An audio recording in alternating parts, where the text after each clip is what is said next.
Assalamualaikum warahmatullahi wabarakatuh. Perkenalkan, nama saya Bella Fitri dari kelas Informatika B. Nah, di sini saya akan berdiskusi dengan ChatGPT menggunakan bahasa sehari-hari. Maka saya di sini mengetikkan, aku pengen ngobrol nih sebagai pemula, aku pengen belajar tentang OP Java, tentang konstruktor dan inheritance. Sebagai pengenalan, coba berikan 8 pertanyaan dasar, lalu kita diskusikan satu persatu secara rinci setelah ini.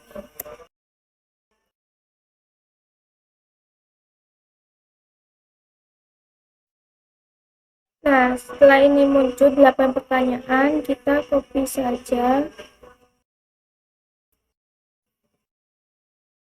Kita salin forward. Nah, mulai dari pertanyaan yang pertama.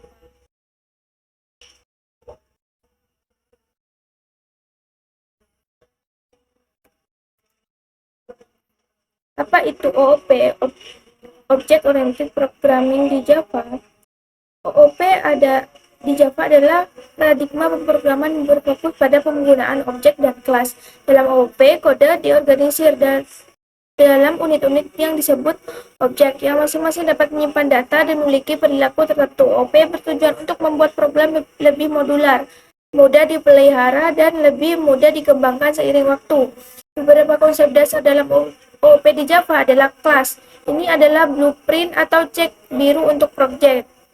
Untuk objek, kelas mendefinisikan data fungsi-fungsi yang dapat dimiliki oleh objek yang diciptakan dari kelas tersebut. Misalnya kita membuat kelas mobil yang mendefinisikan atribut seperti warna dan kecepatan, dan perilaku seperti berjalan atau berhenti.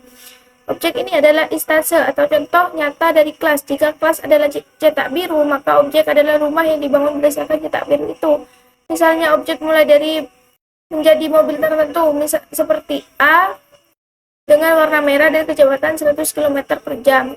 Yang ketiga, encapsulation. Ini adalah konsep menyembunyikan detail informasi seperti variabel dalam kelas dan hanya memberikan akses melalui metode fungsi yang ditentukan. Ini membantu mengontrol bagaimana data digunakan dan diubah. Yang keempat, inheritance. Ini memungkinkan kita membuat kelas baru berdasarkan kelas yang sudah ada dengan mengisi atribut dan metode dari kelas induk superclass. Ini mempercepat pengembangan dan mengurangi duplikasi kode. Yang kelima, polymorphism. Kode ini memungkinkan objek yang berbeda untuk memproses metode dengan cara yang berbeda tergantung pada objek yang dipanggil. Yang keenam, abstraction. Ini adalah proses menurunkan kompleksitas dan hanya menunjukkan informasi yang relevan kepada pengguna. Dengan abstraction, kita bisa mendefinisikan interface atau abstract class yang hanya mendeklarasikan apa yang harus dilakukan tanpa menyebutkan bagaimana cara melakukannya. Nah, langsung ke pertanyaan yang kedua.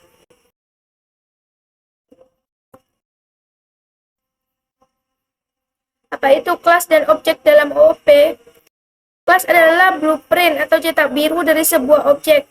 Bisa dibilang kelas mendefinisikan struktur dan perilaku objek yang akan dibuat. Dalam sebuah kelas, kita mendeklarasikan atribut atau variabel dan metode atau fungsi. Atribut menyimpan data, sedangkan metode adalah tindakan atau perilaku yang dapat dilakukan oleh objek.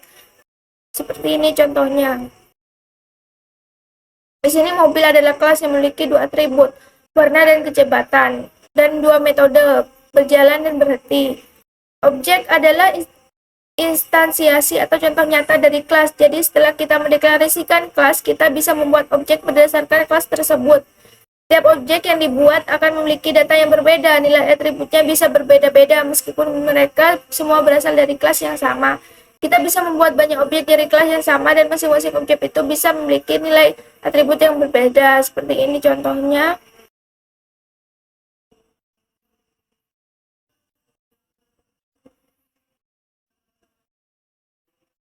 Perbedaan antara kelas dan objek. Kelas blueprint atau template untuk objek. Kelas mendefinisikan struktur dan perilaku objek, tetapi tidak menyimpan data spesifik. Sedangkan objek, instanse nyata dari kelas. Setiap objek dapat memiliki data atau nilai yang berbeda meskipun berasal dari kelas yang sama. Langsung ke pertanyaan yang ketiga.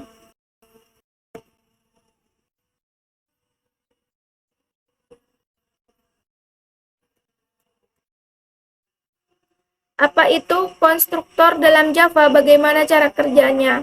Konstruktor adalah sebuah metode khusus dalam sebuah kelas yang digunakan untuk menginisialisasi objek yang baru dibuat. Dengan kata lain, konstruktor digunakan untuk mengatur nilai awal dari objek ketika objek tersebut dibuat. Beberapa hal yang perlu kita ketahui tentang konstruktor. Nama konstruktor harus sama dengan nama kelas.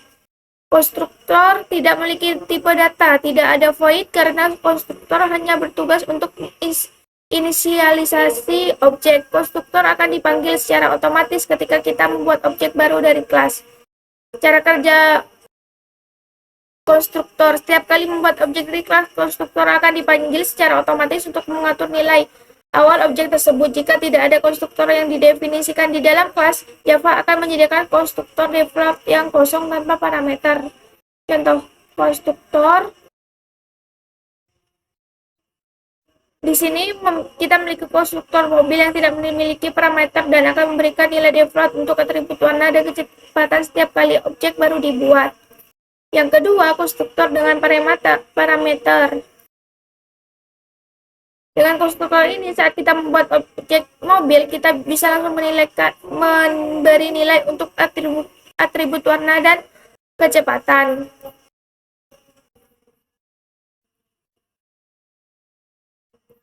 Dan ada konstruktor overloading, yaitu kita bisa memiliki beberapa konstruktor dalam sebuah kelas dengan parameter yang berbeda. Perbedaan konstruktor dan metode biasa: konstruktor dipanggil otomatis saat objek dibuat, sedangkan metode biasa harus dipanggil secara eksplisit. Konstruktor tidak memiliki tipe data, sedangkan metode biasanya memiliki tipe data yang mengembangkan nilai seperti void, integer, string, dan lain-lain. Kenapa konstruktor penting? Karena inisialisasi objek. Konstruktor digunakan untuk memberikan nilai awal pada objek yang baru dibuat sehingga objek bisa berfungsi dengan benar sejak awal. Fleksibilitas: dengan menggunakan konstruktor, kita bisa menentukan cara objek dibuat dengan berbagai cara melalui overloading sesuai dengan kebutuhan.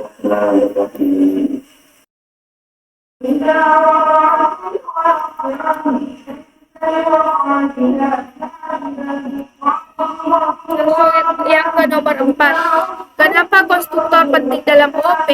Konstruktor memiliki peran penting dalam OOP. Beberapa alasan kenapa konstruktor itu penting dalam OOP. Yang pertama, menginisialisasi objek dengan nilai awal. Konstruktor digunakan untuk memberikan nilai awal pada objek saat objek tersebut dibuat. Ini membantu memastikan bahwa objek yang dibuat memiliki keadaan yang valid dan siap digunakan.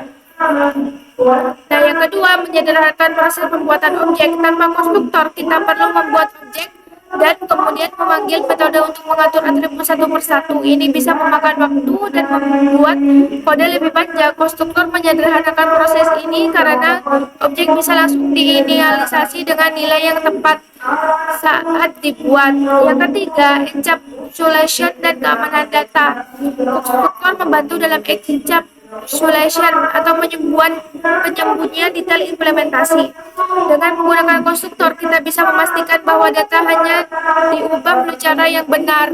Misalnya, kita bisa membuat konstruktor yang hanya menerima parameter yang valid. Yang keempat, memvalidasi overloading.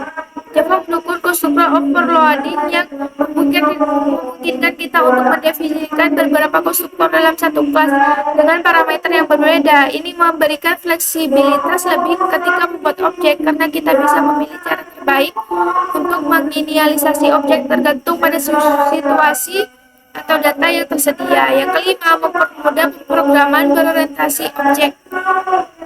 Konstruktor adalah bagian dari prinsip dasar OOP yang membantu kita mendefinisikan objek memulai penggunanya dengan cara yang terstruktur.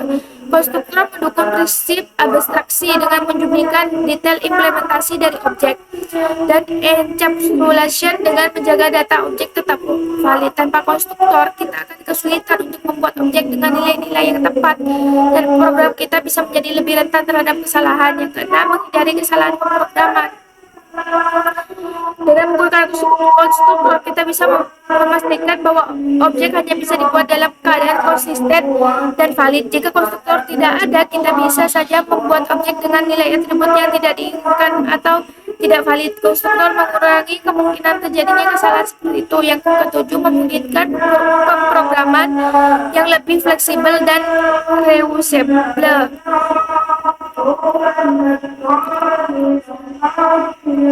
Langsung ke pertanyaan yang kelima.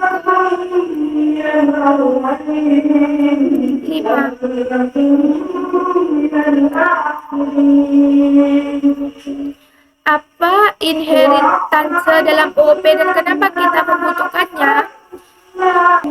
Inheritance atau pewarisan adalah salah satu prinsip dasar dalam object-oriented programming yang memberikan sebuah kelas untuk mewarisi atribut dan metode dari kelas lain. Dengan kata lain, inheritance memungkinkan kita membuat kelas baru yang dapat mewarisi fitur, data, dan perilaku dari kelas yang sudah ada yang disebut dengan superclass atau parent class, dan kelas baru tersebut disebut subclass atau child class. Dengan inheritance kita dapat mengurangi duplikasi kode karena subclass hanya perlu menambahkan atau mengubah perilaku tertentu, sementara sisa fitur dapat diwarisi dari superclass. Bagaimana inheritance bekerja? Superclass adalah kelas yang menjadikan fitur atau perilaku yang diwariskan. Subclass adalah kelas yang menerima fitur atau perilaku tersebut dan bisa menambah fitur baru atau mengubah perilaku yang sudah ada. Contoh inheritance dalam Java. Misalnya kita memiliki kelas hewan yang memiliki metode umum untuk semua hewan, dan kita ingin membuat kelas anjing yang memiliki perilaku khusus tetapi juga mewarisi sifat umum dari hewan. Di atas, hewan adalah superclass memiliki atribut nama dan umur serta metode tidur dan makan. Kemudian anjing memiliki subclass yang mewarisi semua atribut dan metode dari hewan dan menambahkan metode khusus menggonggong. Kenapa kita membutuhkan inheritance?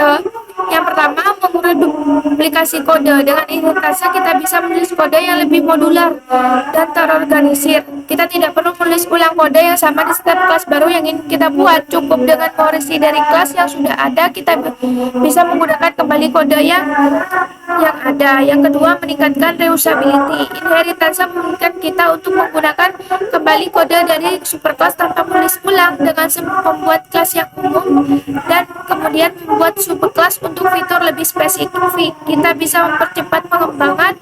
Yang ketiga, membuat kode lebih terstruktur dan mudah dipelihara. Dengan inheritance, program kita menjadi lebih terstruktur dan terorganisir. Subclass hanya perlu lebih fokus pada bagian yang berbeda atau unik dari kelas tersebut, sementara fitur umum tetap berada di superclass. Ini mempermudah pemeliharaan kode karena jika ada perubahan dalam perilaku umum, kita hanya perlu mengubahnya di superclass, dan subclass yang mewarisinya akan otomatis mendapat perubahan tersebut. Yang keempat, menjaga konsistensi. Inheritance memastikan bahwa subclass dapat menggunakan perilaku yang konsisten dari subclass. Yang kelima, polymorphism atau penggunaan bersama metode yang sama. Inheritance juga mendukung polymorphism yang memungkinkan kita untuk menggunakan metode yang sama untuk objek yang berbeda.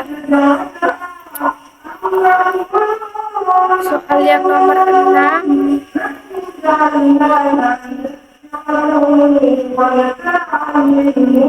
Apa perbedaan antara inheritance dan polymorphism di OOP? Nah, yang pertama, inheritance atau pewarisan adalah mekanisme di mana kelas dapat mewarisi atribut dan metode dari kelas lain. Konsep ini memungkinkan kita untuk membuat kelas baru disebut subclass atau child class yang mewarisi properti dan perilaku dari kelas yang sudah ada, atau disebut superclass atau parent class. Tujuan utama inheritance mewariskan sifat dan perilaku. Superclass mewarisi atribut dan metode dari superclass. Dengan cara ini kita bisa menghindari duplikasi kode.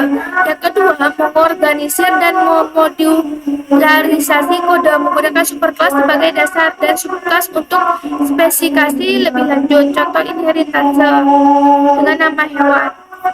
Yang kedua, polymorphism atau polimorfisme adalah konsep di mana objek dari subclass dapat mengambil bentuk behavior superclass dan menggunakan metode metode yang sama tetapi dengan perilaku yang berbeda tergantung pada objek yang sedang digunakan. Polimorfis memungkinkan kita untuk menggunakan metode yang sama pada objek yang berbeda, yang mungkin memiliki implementasi yang berbeda.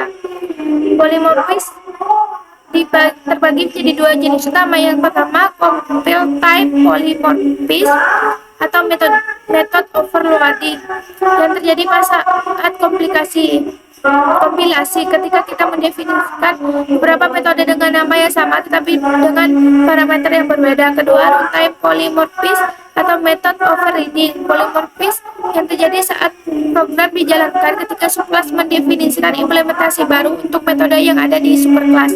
Tujuan utamanya memungkinkan penggunaan metode yang sama pada objek yang berbeda. Yang kedua, meningkatkan fleksibilitas dan mengurangi ketergantungan pada tipe objek tertentu.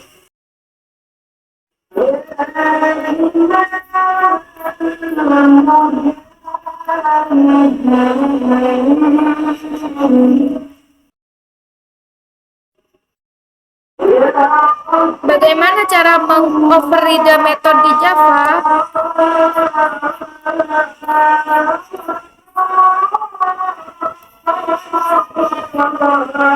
Metode overriding adalah konsep dalam objek-oriented programming di mana superclass memberikan implementasi baru untuk metode yang sudah ada di superclass. Bagaimana cara mengoverride metode di Java? Yang pertama, tentukan metode di superclass. Pertama, buatlah metode di superclass yang ingin di-override di superclass. Yang kedua, override metode di subclass. Di subclass, gunakan anotasi override untuk menandakan bahwa metode tersebut akan menggantikan implementasi yang ada di superclass. Contoh sederhananya,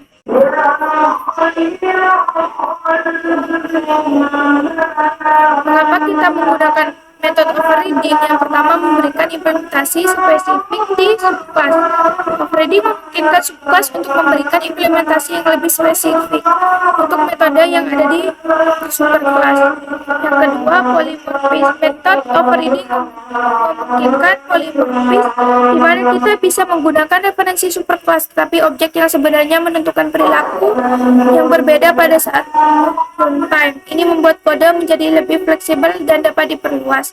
Yang ketiga, meningkatkan keterbacaan dan pemeliharaan kode. Dengan overriding, kita dapat mendefinisikan perilaku yang jelas dan terstruktur dalam subclass tanpa merubah kode di superclass. Langsung ke soal yang nomor 8.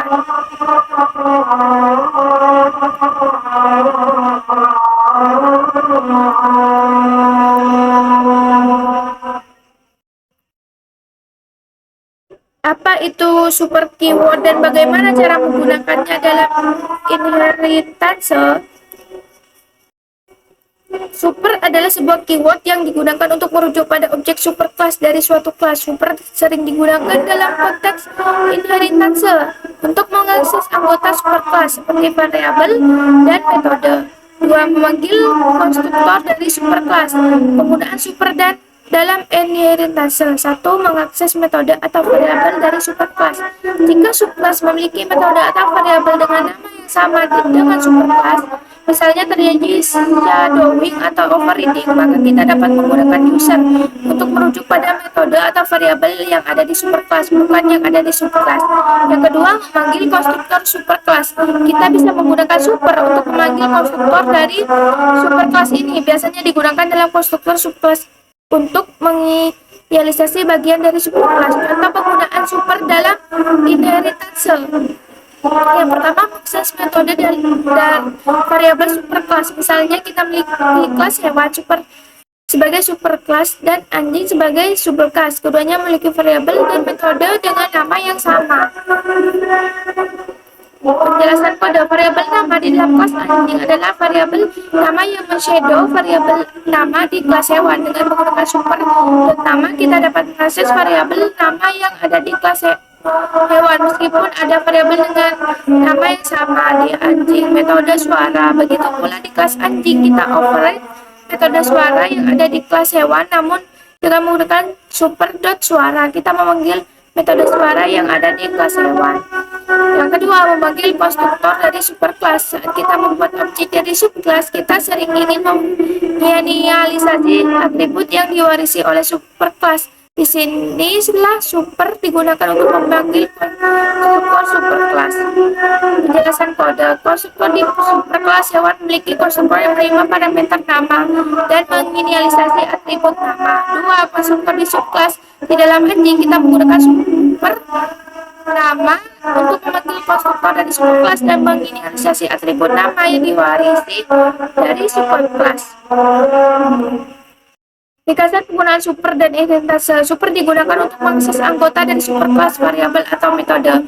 Super digunakan dalam konstruktor subclass untuk memanggil konstruktor superclass, terutama jika superclass memiliki konstruktor yang memerlukan parameter super. Menggunakan kita menghindari shadowing variabel atau metode dengan nama yang sama di superclass dan subclass. Kapan menggunakan super? Saat kita ingin mengakses variabel atau metode dari subclass yang tershadow atau oleh subclass.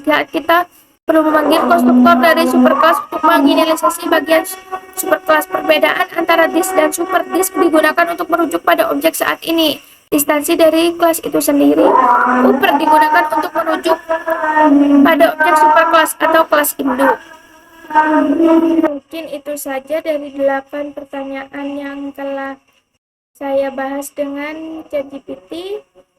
Jika ada yang kurang dimengerti, mohon maaf. Wassalamualaikum warahmatullahi wabarakatuh.